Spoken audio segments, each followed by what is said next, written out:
Hello everybody, and we're coming to you live from Clearwater Marine Aquarium here this lovely Wednesday afternoon. It is a special day here. My name is Devin Frank. I am one of the sea turtle biologists here at the aquarium, and as I was saying, it's a special day because today is the 19th rescue anniversary of Coco, one of our resident sea turtles who is being hand-fed here by our volunteer Jennifer. He is getting a lovely lunch right now of lettuce, capelin, some shrimp, and some squid. That is a lunch of champions right there.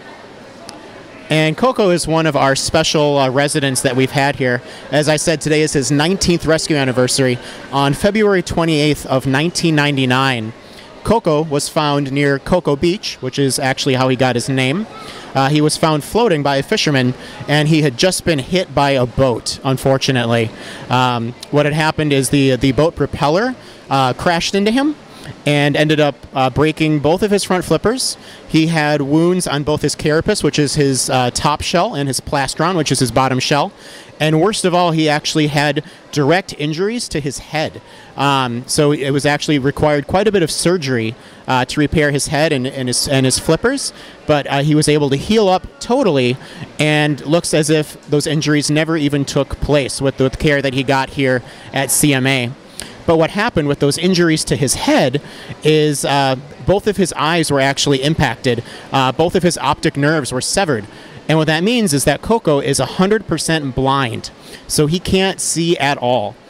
So even though our mission here is to rescue, rehab, and release all the animals that come through our door, sometimes we're not able to release animals, even if they are healthy again, because they wouldn't be able to survive by themselves in the wild after sustaining these injuries or diseases that they come in with. So in Coco's case here, since he's blind, he would never be able to forage on his own in the wild. He'd never be able to find food, know where to go. It'd be very easy for a predator to find him and unfortunately take him. So here at CMA, we've developed a relationship with him that we actually have a volunteer like Jennifer who gets in the water every single day, and she will hand feed him. This is not a normal practice that we do with our turtles here at CMA. This is specifically something we do with Coco, as he has no other means of being able to find his food and eat. So he actually needs to be hand-fed every single day.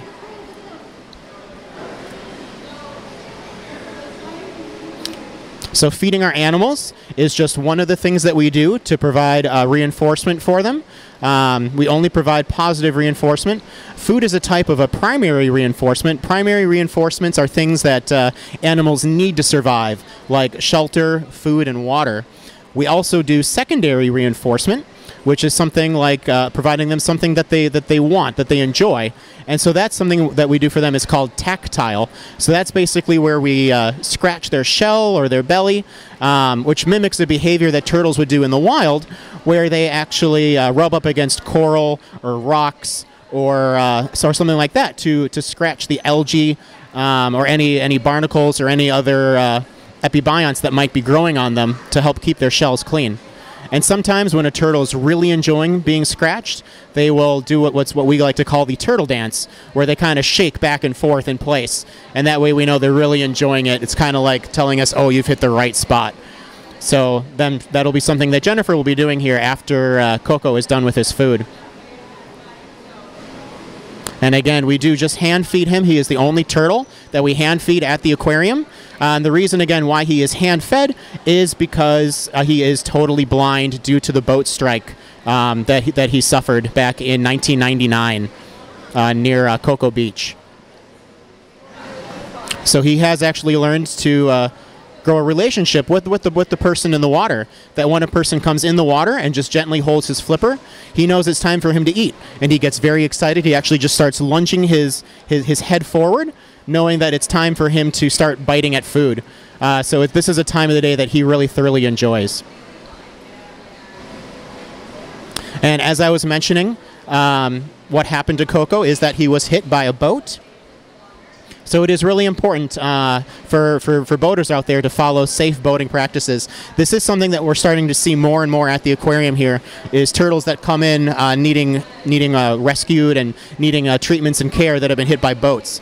So just following those boat regulations of speed limits, making sure that you're not speeding, especially in no wake zones, and also making sure that whenever you're on a boat, you have someone sitting at the front of the boat that can be a spotter, that if they happen to see a sea turtle at the surface, either breathing or resting, they point it out to the driver of the boat so that they can go around the turtle or slow down or stop to wait for the turtle to move.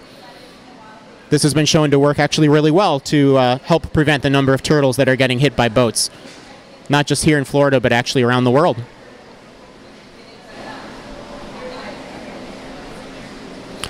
Alrighty, guys. Well, I want to thank you all for tuning in with us here today as we watch Coco getting his lunch here on his 19th rescue anniversary. If you guys are curious and learning more about what we do at the aquarium, you can visit our website, which is www.seawinter.com. That's SEE winter.com. Or even better yet, come on down. Visit us today. It is a beautiful day outside. We have a lot of animals here that would love to get some company from you guys, that would love to show off to you. So please come on down. And if you're even just curious and learning more about our aquarium and just about what you can do for sea turtle conservation, you can find that on our website as well. So again, thank you all for tuning in today. Hope everybody has a wonderful afternoon.